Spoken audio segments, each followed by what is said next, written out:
Hello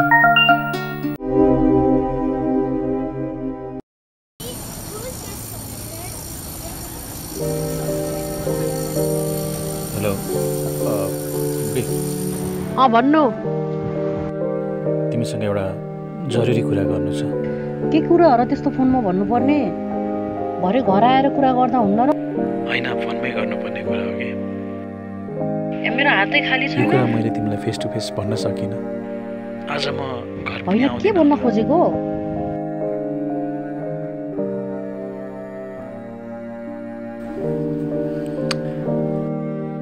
हाम्रो बिहे भएको पनि 10 वर्ष भइसक्यो। अहिलेसम्म बाल बच्चा भएको छैन। यो समाजमा अपुतली भएर बाँच्नु भनेको ठुलो सजाय रहेछ। साथीभाइ आफन्त छरछिमेकको पनि हाँसोको पात्र बन्नुपर्ने रहेछ। त्यसैले एउटा निर्णय लिनुपर्ने अवस्था आयो। तिमीलाई म कति माया गर्छु भन्ने त तिमीलाई नै बढी थाहा छ। तर के त डिभोर्स चाहियो? होइन, डिभोर्स लिनु पर्दैन। हामी मिलेर बस्न सक्छौँ नि। कस्तो कुरा गरेको तपाईँले? यो कसरी सम्भव छ? यदि मेरो सट्टा तपाईँ बाजा भएको भए, मैले अर्को बिहे गरेको भए तपाईँ मिलेर बस्न सक्नुहुन्थ्यो? त्यसो होइन नि त।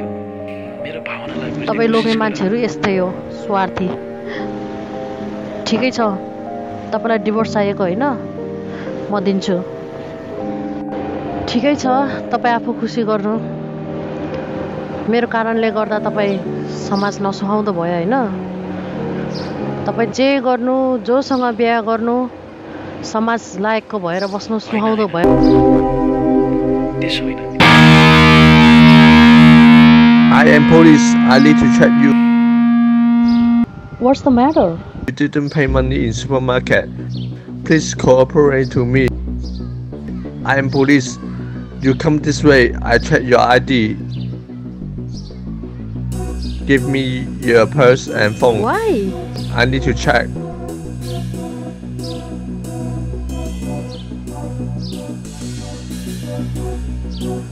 Nonsense. I will show you the receipt.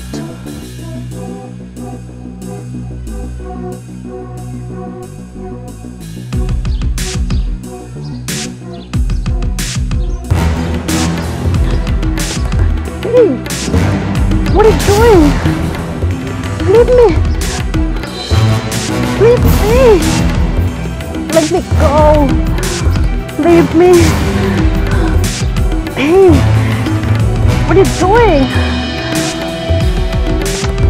Leave me. Leave me. Hey, let me go, please. No, leave me. No. Leave me. Leave me. Leave me alone.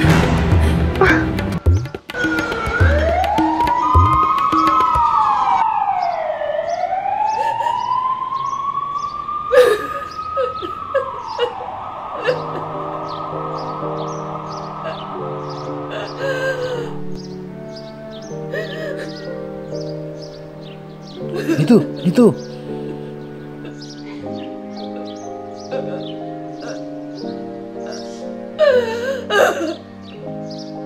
के भयो तिमी ठिक छौ?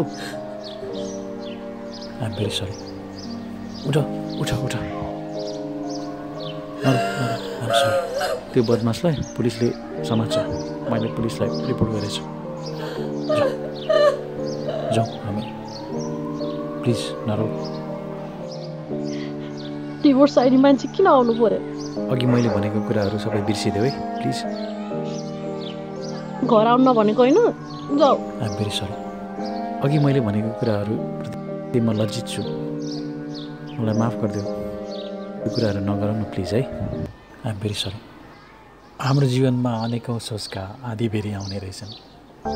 आज एउटा गलत सोचको आधीले मलाई हुत्याएर तिमीदेखि एकछिनको लागि टाढा। तर आजको यस घटनाले गर्दा मैले महसुस गरेँ वास्तवमा मैले तिमीलाई कति माया गर्दो रहेछु। तिमीबाट छुट्टिएर अलग भएर बाँच्ने कुराले तिमीलाई गुमाउने डरले म कसरी अत्तालिएँ। आखिर म त एउटा बङ्गरको ढुङ्गा न हो। छालोहरू आउँछ, ठोकिन्छ, जान्छ। तिमी बगरको ढुङ्गा होइनौ, तिमी मेरो मनको मन्दिरको देवी हो। त्यही देवीलाई पाप चिताउँदाखेरि आज यो सजाय भोग्नु पर्यो। बुढा, म तिमीलाई बाबा बनाएर सन्तानको सुख दिन सक्दिनँ। बच्चा त एडप्ट पनि गर्न सकिन्छ, तर श्रीमती त एडप्ट गर्नु मिल्दैन नि है। फेरि तिमी जस्तो समझदार श्रीमती मैले अरू कहाँ पाउँछु अघि लाटी।